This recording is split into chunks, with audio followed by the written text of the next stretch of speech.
Good morning, good afternoon, good evening, whatever time you're seeing this. My name is Chris Elliott with the Elliott Real Estate team of RE/MAX Action with your December 2020 market update. Hope you are geared up for an amazing holiday, a happy new year. Coming to you today, as we do always, first we're going to give you a little bit of news. So as we expected, the housing market took a little bit of a break, or had a little bit of a slowdown the week before and the week after the election. Thankfully, the world didn't end, despite what both sides might have thought. And since then, the housing market is back on track, and we're doing just fine. We're having an amazing December, one of the best Decembers that we've ever seen from a sales perspective. So the big question right now that we're seeing on YouTube, that we're seeing out there, is are housing prices going up too fast?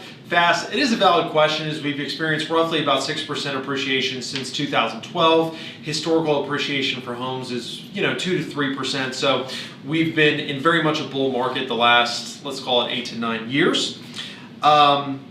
It's a simple supply and demand economics that are at play here. As you can see in the graphic, over the last 8 years, the inventory has continuously gone down and down and down, while prices have continued to go up and up and up. So as supply drops and demand increases, prices continue to rise.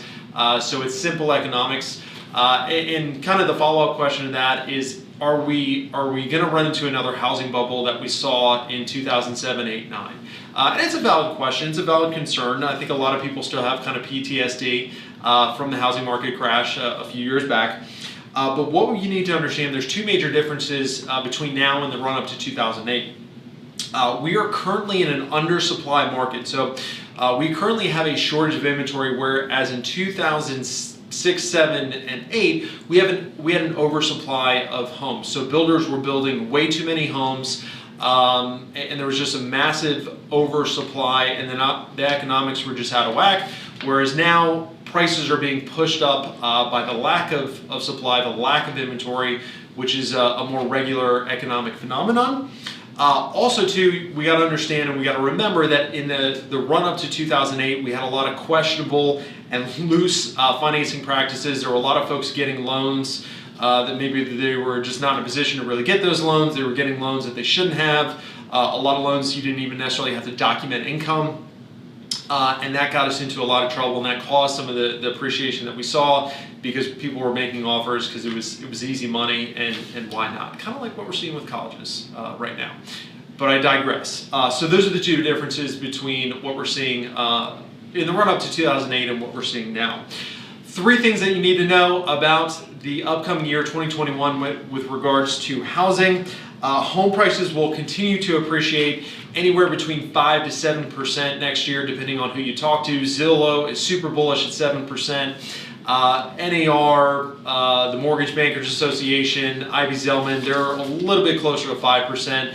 Either way, very good news for homeowners that you will continue to see record-breaking appreciation again next year, which is a very, very good thing if you own a home or if you're considering selling a home. Good news for buyers, mortgage rates will stay somewhere in the 3% range. The graphic you're seeing above my shoulder shows that we should stay at 3% all through next year. I've seen other reports saying that we'll take up to 3.3%. Anybody with experience or age knows that those are still amazing mortgage rates, so very, very good news for anybody looking to buy a home, or even if you're looking to refinance. There's still absolutely time to do that and get an amazing rate. And then also to just understand that the number of home sales will increase somewhere between 7 to 10%, which is kind of wild for me as somebody being in the business. But we have a lot of folks that maybe were going to, purchase a home or sell a home this past year, didn't do so due to coronavirus and everything surrounding that. So we've got all of the sales that we were going to have anyway in 2021, and then we've got a lot of sales that are going to be carried over from 2020 that just did not happen.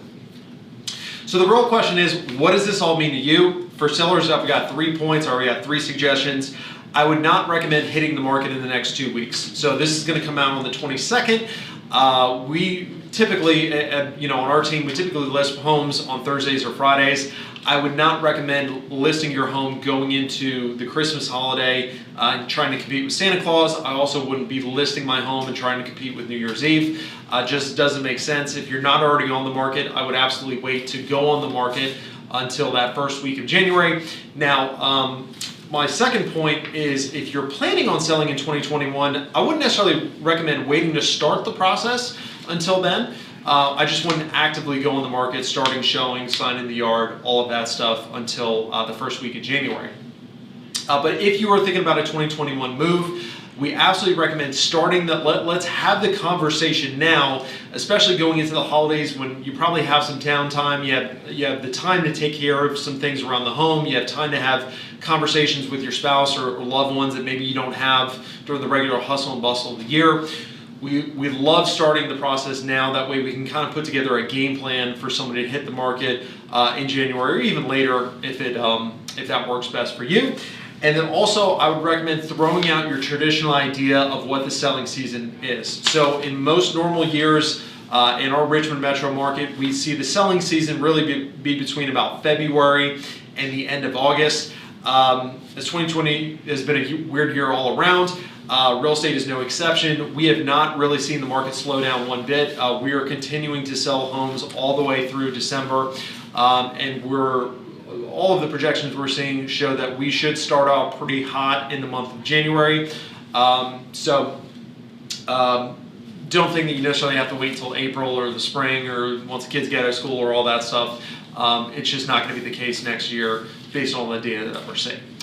For buyers, it's a great time to buy, but maybe. And what I mean by that is if you're looking in the upper tier price points, we are seeing those slow down just a little bit.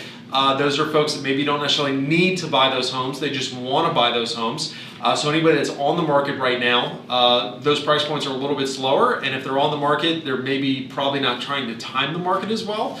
So that could be a good opportunity. If you're looking sub $300,000 price point, those homes are still absolutely flying off the shelf. So there's no real timing involved with those. It's just trying to get in front of a house before somebody else does.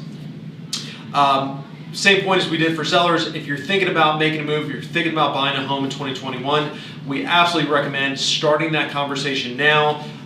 You'll thank yourself later as far as getting all your financing documents in order, kind of having those conversations with your loved ones, as you have the downtime over the holidays and really just thinking about what you want versus, starting a week before you want to put a home under contract. Doesn't work as well then. And last but not least, know that waiting will cost you. So had several conversations with buyers that say, hey, I'm just going to wait till the market cools down. I'm going to wait till prices are coming down. That's great, but every data point, every stat, every economist that we look at is not predicting that home prices will decrease.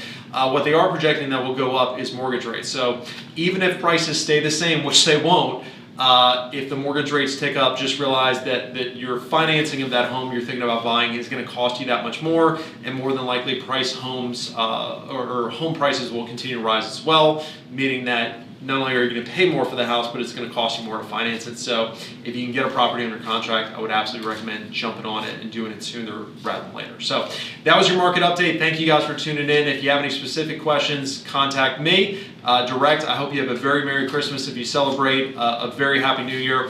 We look forward to staying in touch with you in 2021.